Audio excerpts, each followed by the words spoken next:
সারা দেশে বিভিন্ন ঘটনা আপনাদের চোখে নিশ্চয়ই পড়ছে এবং আপনারা উদ্বিগ্ন হচ্ছেন। মব নিয়ে আলোচনা হচ্ছে, কেন মব ভায়োলেন্স হচ্ছে, কেন মানুষকে প্রকাশ্যে পিটিয়ে মারা হচ্ছে, আইন শৃঙ্খলা পরিস্থিতি কোথায় যে দাঁড়াচ্ছে, এগুলো নিয়ে কিন্তু আলোচনা হচ্ছে, মানুষ উদ্বিগ্ন হচ্ছেন। অনেকে বলছেন এই সমস্ত মব ভায়োলেন্সের ক্ষেত্রে সরকারের এক ধরনের প্রত্যক্ষ অথবা পরোক্ষ করে এক ধরনের প্রশ্রয় আশকারা বোধহয় আছে। এটা নিয়ে বেশ কয়েকদিন আলোচনা হচ্ছে। আমি নিজেও কয়েকবার নানা ঘটনার প্রেক্ষিতে উদাহরণ দিয়ে আমি আমার মতো করে যুক্তি দিয়ে বলেছিলাম। সবশেষ গতকালকে আমরা দেখলাম যে বিএনপির ভারপ্রাপ্ত চেয়ারম্যান তারেক রহমান তিনিও এই ধরনের একটা প্রশ্ন করলেন যে এর পেছনে কি সরকারের কোনো প্রশ্রয় আছে। এই বিষয়গুলোর আসলে জবাব কি আমরা কেউ জবাব জানি না, কিন্তু আমরা বিভিন্ন ঘটনা প্রবাহকে আলোচনা করতে পারি, আলোচনা করে হয়তো একদিকে তাকাতে পারি যে আসলে কি হচ্ছে। দেখুন, আমরা একটা ইন্টারেস্টিং ঘটনা, এটাকে আমি অনেকটা প্র্যাকটিক্যাল জোকের মতোই বলবো, মানে একটা বাস্তব থেকে নেওয়া এক ধরনের কৌতুকের মতো আমার কাছে মনে হয়েছে এর মাঝে। সেটা কি সরকারের একটা উদ্যোগ। সরকারের উদ্যোগটাকে আমরা গত 10 তারিখে, আজকে 13 তারিখ, আজকে থেকে 2-3 দিন আগে 10 তারিখে বিভিন্ন জাতীয় দৈনিকে স্বরাষ্ট্র মন্ত্রণালয়ের পক্ষ থেকে একটা বিজ্ঞপ্তি ছাপা হয়েছে। আমার ধারণা বিজ্ঞপ্তিটা আপনাদের কারো কারো চোখে পড়তেও পারে। এবং এই বিজ্ঞপ্তিটা যে দেওয়া হয়েছে, কেন দেওয়া হলো, আমি এই বিজ্ঞপ্তিটা আপনি পড়ে শোনাই, তাহলে আপনি বুঝবেন। বিজ্ঞপ্তিটা দেওয়া হয়েছে, আপনারা দেখুন, যে সর্বসাধারণের জন্য সতর্কীকরণ বিজ্ঞপ্তি। সেখানে লেখা হয়েছে যে সাম্প্রতিক সময়ে লক্ষ্য করা যাচ্ছে কিছু অসাধু ব্যক্তি দলবদ্ধভাবে থানা সহ বিভিন্ন সরকারি, বেসরকারি ও আবাসিক, অনাবাসিক স্থাপনায় জোরপূর্বক প্রবেশ করে সরকারি বেসরকারি সম্পত্তি ক্ষতিগ্রস্ত করা এবং সরকারি কার্যক্রমে বাধা প্রদানের অপচেষ্টা করছে। দেশের বিভিন্ন স্থানে ইতোমধ্যে এ ধরনের অনভিপ্রেত ঘটনা ঘটেছে, যা আইন শৃঙ্খলার জন্য হুমকি স্বরূপ। সংশ্লিষ্ট সকলের সদয় অবগতির জন্য জানানো যাচ্ছে যে এ ধরনের কর্মকাণ্ড ফৌজদারি কার্যবিধি 1898 অনুযায়ী দণ্ডনীয় অপরাধ এবং বাংলাদেশের দণ্ডবিধি 1860-এর বিধান মোতাবেক দাঙ্গা, সরকারি কাজে বাধা প্রদান ও সরকারি সম্পত্তি ধ্বংসের শামিল, যা শাস্তিযোগ্য অপরাধ। তারপর লেখা হয়েছে, উল্লেখ্য যে আল কোরআনে সূরা বাকারার 191 নম্বর আয়াতে বর্ণিত বিশৃঙ্খলাকে ফিতনা হিসেবে আখ্যায়িত করা হয় এবং তা হত্যার চেয়েও জঘন্য মর্মে ঘোষণা করা হয়েছে। এরপর জনসাধারণের প্রতি অনুরোধ, এই ধরনের এগুলি করবেন না, অমুক করবেন না, তমুক করবেন না, এই লেখা হয়েছে। কে দিয়েছে এটা? স্বরাষ্ট্র মন্ত্রণালয়। এই বিজ্ঞাপনটা সবগুলি পত্রিকায় ছাপা হয়েছে। এটা যে বোঝা যাচ্ছে যে মব যে ভায়োলেন্স গুলো হচ্ছে, হয়তো তার প্রেক্ষিতে তারা এই বিজ্ঞাপনটা দিয়েছে, কিন্তু যদিও এখানে মব শব্দের কোথাও উল্লেখ নাই। এই বিজ্ঞাপনটা পড়ার পর আমার বেশ কৌতূহল হলো এই কারণে যে এখানে তারা আল কোরআনের সূরা বাকারার 191 নম্বর আয়াতের কথা বলেছেন, ওটা রেফারেন্স টেনেছেন। তো এটা দেখে না আমার মনে হলো, দেখি তো 191 নম্বর আয়াতে কি আছে। আপনাদের মনে হতে পারে, জাস্ট বলে দিলেই কিন্তু হতো যে কোরআনেও ফিতনা সম্পর্কে কি বলা হয়েছে। তো 191 নম্বর আয়াতে কি আছে, তার আগে আমি একটু বোঝার চেষ্টা করলাম যে আসলে ফিতনা বিষয়টা কি। দেখুন, ফিতনা একটা আরবি শব্দ, আমি যতটুকু পেয়েছি, যতটুকু বুঝেছি সেটা আপনাদের সঙ্গে শেয়ার করি। এর অর্থ হলো পরীক্ষা। বিভিন্ন রকম অর্থ হয় কোরআন শরীফে, এর বিভিন্ন রকম অর্থের প্রয়োগ আছে। যে প্রয়োগগুলি আছে সেগুলো হলো, একটা অর্থ হলো পরীক্ষা, একটা হলো প্রলোভন, আর একটা বিশৃঙ্খলা, আর একটা বিভেদ বা বিপর্যয়। মানে অনেকগুলি অর্থেই ফিতনা শব্দটা ব্যবহার করা হয়েছে কোরআন শরীফে। এখন যদি পরীক্ষা বা যাচাই বলি, সেখানে যেমন ধরেন মহান আল্লাহ মানুষকে বিভিন্ন পরীক্ষার মাধ্যমে যাচাই করেন এবং এই পরীক্ষাগুলো ফিতনা হিসেবে পরিচিত। আর প্রলোভনটা কিভাবে? মানুষ, শয়তান মানুষকে বিভিন্ন প্রলোভনের মাধ্যমে বিপথে চালিত করার চেষ্টা করে, সেগুলো এক একটা ফিতনার এক একটি রূপ। বিশৃঙ্খলা বিভেদটা কি? যখন সমাজে বিশৃঙ্খলা সৃষ্টি হয় বা মানুষে মানুষে বিভেদ দেখা দেয়, তখন তাকে ফিতনা বলে। আর বিপর্যয় বলতে কোনো ধ্বংসাত্মক বা খারাপ পরিস্থিতি যা সমাজে বিপর্যয় ডেকে আনে, তাও ফিতনা হিসেবে বিবেচিত হতে পারে। এইরকম বিভিন্ন অর্থে কোরআন শরীফে ফিতনা ব্যবহার করা হয়েছে। তো ফিতনা সম্পর্কে ধারণা পেলেন। ওনারা বলেছেন যে ফিতনাকে কোরআনে 191 আয়াতে কি বলা হয়েছে? সূরা বাকারা, সূরা বাকারার 191 নম্বর আয়াত আসলে কি আছে এটা আমি বের করার চেষ্টা করেছি। আপনারা একটু পড়ুন, পাবেন। আজকাল অনেকে আপনার বিভিন্ন অ্যাপ আছে, অ্যাপে পাবেন। অনেকের বাসায় কোরআনের বঙ্গ অনুবাদ আছে, আপনি বাংলা অনুবাদটুকু পড়ুন, তাহলে বুঝবেন। 191 নম্বর আয়াতে বলা হয়েছে, প্রথমে শুরু হয়েছে এভাবে, শুনেন।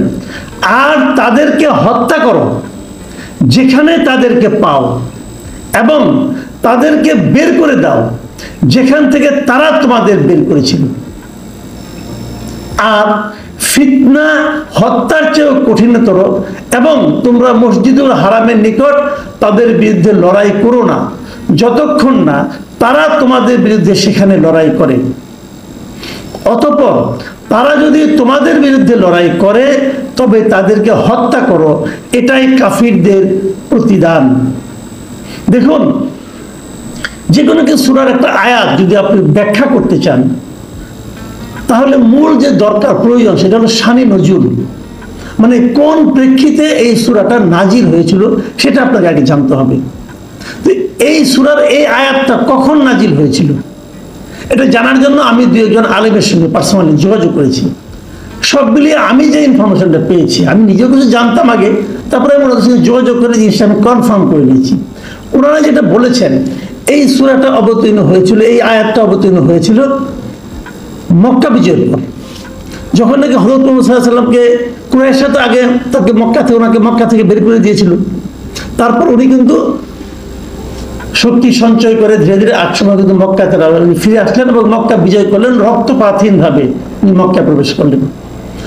তখন প্রবেশ করার পর এখন এই যে কাফির যারা ছিল, যারা তাদেরকে বের করে দিয়েছিল, তাদের প্রতি কি আচরণ হবে, এই জিনিসটা ব্যাখ্যা করার জন্যই এই আয়াতটা করা হয়, নাজিল হয়। এবং সেখানে বলা হয় কি, তাদেরকে হত্যা করো যেখানে তাদেরকে পাও, বুঝেন। তারপর বলছে তাদেরকে বের করে দাও যেখান থেকে তারা তোমাদেরকে বের করে দিয়েছিল। এখন আপনি হিসাবটা মিলান, দেখবেন মিলে যাচ্ছে কিন্তু। তারপরে বলছে আর ফিতনা হত্যার চেয়ে কঠিনতর, এবং তোমরা মসজিদুল হারামের নিকট তাদের বিরুদ্ধে লড়াই করো না, মানে মক্কা শরীফের কাছে অথবা ভেতরে লড়াইটা করতে না করেছি, যতক্ষণ না তারা তোমাদের বিরুদ্ধে সেখানে লড়াই করে। তারা যদি তোমার বিরুদ্ধে লড়াই করে তুমি তাও করো, বিষয়টা কিন্তু ক্লিয়ার। অতঃপর তারা যদি তোমাদের বিরুদ্ধে লড়াই করে তবে তাদেরকে হত্যা করো, এটাই কাফিরদের প্রতিদান। দেখুন, যখন কেউ এই 191 নম্বর আয়াতটা পড়বে, নট নেসেসারি সবাই কিন্তু শায়ন নজরুলটা জেনে পড়বে না, কিন্তু যখন আপনি পড়বেন প্রথম লাইনটা পড়ে আপনার কি মনে হবে? তাদেরকে হত্যা করো যেখানে তাদেরকে পাও। তারা কারা? কাফিররা। এখন আজকালকার অর্ধশিক্ষিত অনেকে কিন্তু মনে করতে পারে এই লোকটা কাফির, তাকে হত্যা করো। ব্যাখ্যা কিন্তু এভাবে তারা করে নিতে পারে। তো আমি একটা জিনিস বুঝলাম না, এই ফিতনা শব্দটা তো কোরআন শরীফে বহু জায়গায় আছে, তো আপনি ফিতনার এই অর্থটা বাদ বেছে নিলেন কেন? এবং তার জন্য এই আয়াতটাকে কেন বেছে নিলেন? এবং নিলেনও যদি আপনি বললেই পারতেন কোরআন শরীফে ফিতনাকে বিশৃঙ্খলা সৃষ্টির বিরুদ্ধে কঠোরভাবে বলা হয়েছে। আপনার সূরা বাকারার 191 নম্বর আয়াতটা কেন বললেন? যখন আপনি 191 নম্বর আয়াতের কথা উল্লেখ করলেন, তখন কিন্তু আমার মতো লোকও কিন্তু সেটা খুঁজে বের করে পড়ল, আর অনেকেই পড়বে।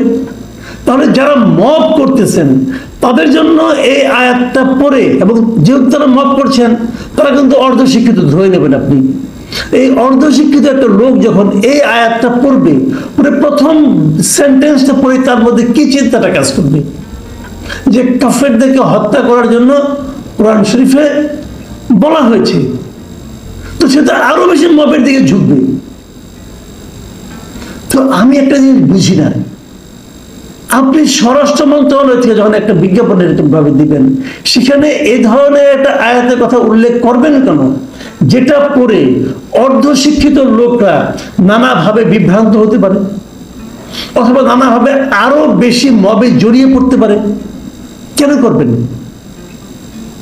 কাজেই যখন বলা হয় যে এটা পড়ার পর যারা মব করে, ভাই যারা মব করে তারা সচেতন ব্যক্তি না, যারা মব করে তারা পূর্ণ শিক্ষিত নয়, যারা মব করে তারা পরিপূর্ণ ইসলামী শিক্ষায় শিক্ষিত নয়, হলে তারা এটা করতো না। তো যারা এটা করে তারা কি এটা পড়ে 191 নম্বর আয়াতে যে তারপরে কি তারা মব থামাবে না বাড়াবে? কাজে যখন বলা হয় যে সরকারের এক ধরনের প্রচ্ছন্ন প্রত্যক্ষ অথবা অপ্রত্যক্ষ এক ধরনের প্রশ্রয় আছে, আশকারা আছে মবের প্রতি, তখন কি খুব বেশি অবাক হতে হয়? আপনি একটা দলের প্রতি ব্লেম দিতেই পারেন, কোনো সমস্যা নেই। সেই দলটা কেন তাদের কর্মীকে নিয়ন্ত্রণ করতে পারলো না, এটা অবশ্যই তাদের একটা দায় আছে। কিন্তু আপনি সরকার, আপনি গভর্নমেন্ট, আপনি কি করছেন? আপনি মানুষকে 191 নম্বর আয়াত সূরা বাকারা শিখাচ্ছেন, জানাচ্ছেন, পড়তে বলছেন, পড়ে বিভ্রান্ত হতে বলছেন। আপনি কি এই আয়াতটা শাহে নজরুল তাদেরকে বলছেন? বলেন নাই তো। শাহে নজরুল ছাড়া এই আয়াতটা যখন সে পড়বে, এবং যেহেতু সে অর্ধশিক্ষিত অথবা কম শিক্ষিত, তার কি অর্থ করবে, তাদের মধ্যে কি ধরনের প্রেরণা উদ্দীপিত হবে বলুন? এগুলি সবই মতলবী বিজ্ঞাপন।